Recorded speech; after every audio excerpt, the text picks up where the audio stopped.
Tentu saja yang diinginkan adalah tragedi KRI Nanggala ini jangan sampai terulang. Cukup kali ini saja dengan gugurnya 53 patriot prajurit TNI Angkatan Laut.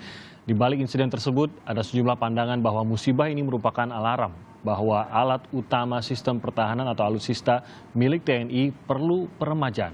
Apa langkah yang seharusnya dilakukan pemerintah untuk mencegah kejadian serupa agar tidak lagi terulang?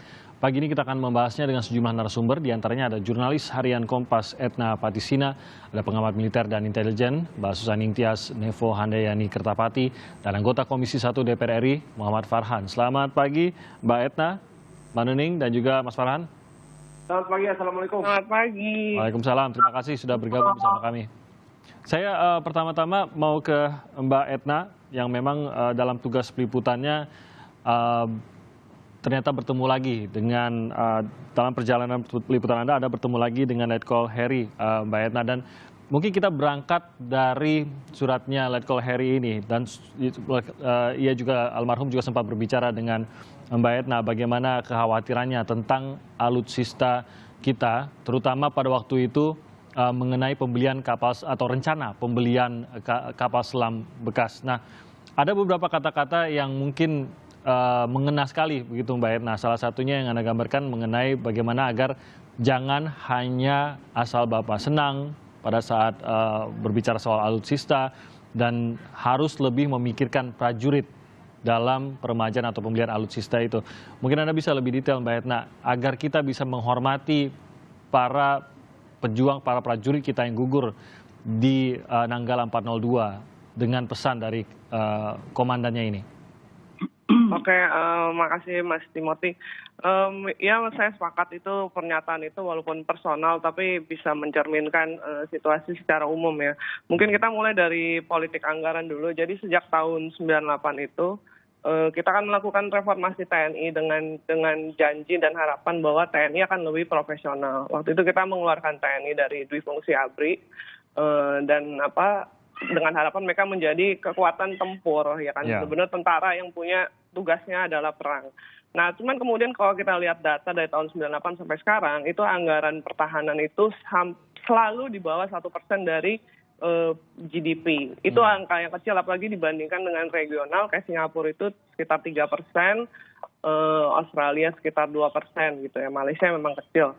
Tapi itu menunjukkan bahwa komitmen politik kita itu masih kecil. Presiden Jokowi itu menjanjikan tahun 2014 bahwa anggaran pertahanan akan mencapai 1,5% dari PDB, tapi itu tidak tercapai. Nah, itu memang kita nggak akan bisa menyalahkan siapa-siapa karena banyak kebutuhan ya, ada pendidikan, kayak sekarang kesehatan dan ekonomi. Cuman itu harus menjadi catatan juga bahwa ini adalah membutuhkan komitmen politik karena anggaran pertahanan untuk tahun ini misalnya itu 50-60% itu untuk anggaran rutin, yaitu gaji dan sebagainya. Baru 10% untuk pembelian alutsista, kemudian 10% lagi kira-kira untuk pembelian barang yang habis, terus ada lagi untuk operasional. Jadi dan perawatan ya. Jadi emang anggaran itu kecil. Nah, cuman harus diingat juga bahwa di seluruh dunia itu nggak pernah ada militer yang mengatakan, oh ya anggaran pertahanan kita udah cukup. Enggak. Bahkan Amerika pun yang SIPRI kalau nggak salah baru ngeluarin sekitar sehari 2 hari ini bahwa 10 negara terbesar yang anggaran pertahanannya itu mencapai 1.500 billion dolar US dan setengah, dan ini 10 negara ini tuh menduduki 75% dari anggaran pertahanan dunia. Dari 10 negara ini yang paling gede itu Amerika, dia itu setengahnya dari total 10 ini. Tapi Amerika pun itu selalu mengatakan bahwa anggaran pertahanan tidak cukup gitu kan. Nah, sekarang kita bagaimana dengan Indonesia dengan realita seperti itu, dan kebutuhan yang lain tuh masih banyak juga seperti tadi pendidikan dan sekarang ada wabah kan. Nah, menurut saya ini adalah momentum untuk TNI untuk kemudian melakukan reorientasi, bertanya lagi pada dirinya, apakah sebenarnya yang diinginkan TNI itu mau jadi seperti apa sih gitu kan. Kemudian dengan anggaran yang terbatas ini mau nggak mau itu harus ada prioritas, terutama kepada alutsista-alutsista yang sifatnya strategis dan ada kemungkinan membahayakan awaknya. Nah, itu kan itu kan membutuhkan kebijakan dan komitmen dari internal TNI sendiri bahwa melihat prajurit ini tuh bukan cuma alat, tapi adalah aset yang jangka panjang. Kayak teman-teman kita para patriot yang 53 orang itu kan membentuknya lama. Betul. Dan nggak cuma sekedar kemampuan teknis, tapi ada yang disebut sebagai moral prajurit. Nah, ini kalau di dalam perang, moral prajurit itu menurut Clausewitz dan sebagai ahli-ahli perang lain, moral prajurit ini bisa dibilang nomor satu. Karena gimana kita bisa menyuruh orang untuk berada di depan, untuk siap mati gitu loh, untuk negara, teman-teman sebangsa dan setanah airnya. Ini saya nggak tahu nih kelihatan nggak share screen ya. Ini jadi, lebih tidak tergantikan begitu ya kalau. Iya, itu kita mau bayar berapa gitu loh. Ini waktu saya nggak tahu nih kelihatan nggak. Ya, ini kelihatan. Tadi saya.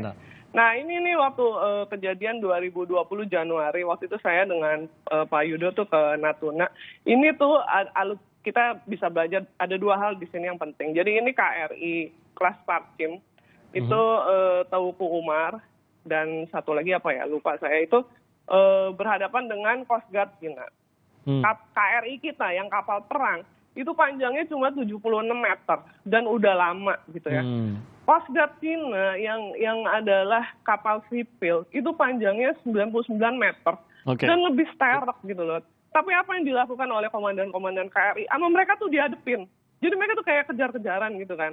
Itu adalah moral yang nggak bisa kita beli. Itu tuh sangat amat berharga. Gimana kita mau membuat ini tuh sama kayak kita tuh naik city car di tol, terus ngelawan bis malam.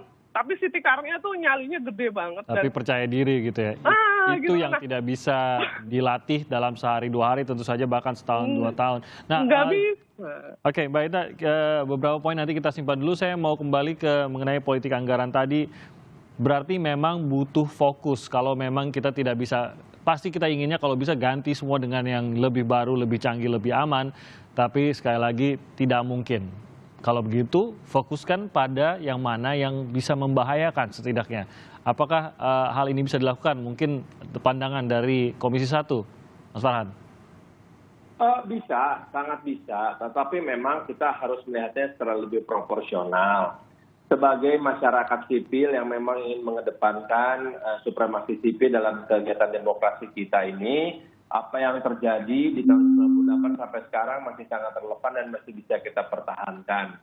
Tetapi memang ketika kejadian kembali terjadi seperti kejadian Nenggala ini, kita tentu sangat terpukul. Ini kemudian merupakan sebuah tragedi yang sangat memilukan. Namun perlu dicatat bahwa kecelakaan kapal selam, bahkan untuk kelas dunia sekalipun, itu merupakan sesuatu yang sangat jarang dan sudah masuk dalam kategori katastrofik. Di seluruh dunia, dalam dunia modern ini saja, kita baru mencatat 3 kecelakaan besar, yaitu di Rusia, di Argentina, dan di Indonesia ini. Dan untuk dunia, apa yang terjadi dengan Nenggala 402 ini sesuatu yang sangat menarik perhatian. Bahkan Duta Besar Uni Eropa saja dalam pertemuan pribadi bersama saya sudah menyatakan komitmen dari para anggota Uni Eropa untuk membantu melakukan penyelidikan atas kecelakaan ini. Jadi bagaimanapun juga kita harus akui kejadian kapal selam tenggelam bukanlah kejadian yang rutin. Nah, bicara soal anggaran, saya sekarang sedang lihat nih anggarannya ya. Saya sedang membandingkan alokasi DIPA tahun anggaran 2021 di Mabes TNI, Angkatan Darat, Angkatan Laut, dan Angkatan Udara. Nih, saya sih melihat bahwa kesejahteraan untuk prajurit, saya bandingkan ya, untuk Mabes TNI, kesejahteraan prajurit itu 0,9 triliun, alat utama 0,7 triliun. Untuk di Angkatan Darat, kesejahteraan 6,4 triliun, alat utama 7,1 triliun. Di Angkatan Laut, kesejahteraan 1,8 triliun, alat utama 7,5 triliun. Dan untuk di Angkatan Udara, kesejahteraan 1,6 triliun, modernisasi alutsista dan sarana prasarana pertahanan 7,4 triliun. Jadi artinya sebetulnya proporsi antara anggaran untuk modernisasi alutsista jauh lebih besar daripada untuk kesejahteraan prajurit, gitu loh. Nah, dalam perdebatan anggaran ini pun di Komisi 1 ini selalu menjadi perdebatan yang tiada berhentinya. Selalu ada tarik-menarik antara lebih mengedepankan kesejahteraan prajurit atau lebih mengedepankan modernisasi alutsista. Nah, situasi perdebatan ini memang tidak terbuka kepada masyarakat karena rata-rata perdebatan seperti ini di Komisi 1 lah perdebatan yang tertutup. Nah, namun tentu saja informasi umum seperti ini patut diberikan kepada masyarakat. Oke, Pak Nuning, tanggapan Anda sendiri bagaimana bahwa memang ya pasti kita tidak akan pernah merasa cukup, tapi di satu sisi sebenarnya yang diceritakan oleh Mas Farhan tadi digambarkan bahwa sebenarnya anggarannya apalagi dibandingkan dengan kesejahteraan prajurit sudah lebih besar sebenarnya. Jadi fokus kita ini harus kemana, Mbak, kalau kita menginginkan adanya peremajaan khususnya justru untuk keselamatan prajurit-prajurit kita? Saya sangat setuju, Mas Timothy, dengan apa yang disampaikan Mbak Edwin tadi, gambar dari Mas Farhan. Tetapi kalau kita lihat, saya kan pernah menjadi pusat. Bagaimana kita dalam menentukan politik anggaran. Itu kita tidak sendiri Komisi 1 dengan ini. Jadi kita juga itu ada Bappenas dan lain sebagainya berkelindan. Nah, kadang-kadang permasalahan muncul antara Komisi 1 dengan Mitra. Tetapi ada keputusan yang seperti Bappenas begitu ya, itu mengatakan ini penting pembelian dan kapal itu sebenarnya ditunda saja karena di sini apalagi tadi seperti diingatkan Pak Edna itu ada COVID-19 sekarang. Nah ini kan juga kebijakan anggarannya juga harus lebih baik. Nah ini kemudian itu pertama. Yang kedua, ketika APBN diturunkan, lalu kemudian diterapkan kepada matra-matra, 3 matra plus matra. Nah itu bagaimana kebijakan dari pimpinan, Kepala Staf dan Panglima TNI dalam mengelola dana. Mau untuk apa? Tadi Mas Farhan mengatakan bingung antara kesejahteraan atau untuk alutsista. Tetapi ada yang belum disentil sama Mas Farhan. Yaitu kebijakan Kepala Staf kadang-kadang juga genit di politik. Bikinlah itu film, bikinlah itu apa, menggunakan APBN. Kan? Oleh karenanya dalam hal ini harus sebijaksana mungkin. Dan ini saya setuju sekali anggaran, seperti tadi Mbak Edna bilang Amerika aja tidak merasa cukup anggaran untuk pertahanan. Itu harus ditingkatkan, tetapi harus ada pengawasan yang ketat dari DPR. Menurut saya itu. Karena begini, kayak MRO, retrofit, itu juga harusnya itu diawasi dengan ketat. Melakukan retrofitnya, jangan sampai teknologi Jerman tidak dipakai di Korsel, tetapi retrofitnya di Korsel. Nah itu sejauh mana itu dapat terlaksana dengan baik, Mas Timothy. Makasih. Jadi Mas Timothy, kalau aku boleh menambahkan Mbak Ning tadi, itu kegenitan itu biasanya masuk dalam mata anggaran dukungan manajemen. Itu termasuk di dalamnya multimedia, kerjasama dengan media, ya seperti Kompas TV misalnya bikin acara gitu, dengan media-media lain, bikin advertorial dan lain-lain, itu masuk dalam dukungan manajemen. Dukungan manajemen ini lumayan besar sih saya lihat, kayak misalnya untuk unit operasi Mabes TNI penggunaan kekuatan 2,8, dukungan manajemen itu hampir 50% dari keseluruhan DIPA revisi. Alokasi TNI AD, dukungan manajemen itu hampir 60%.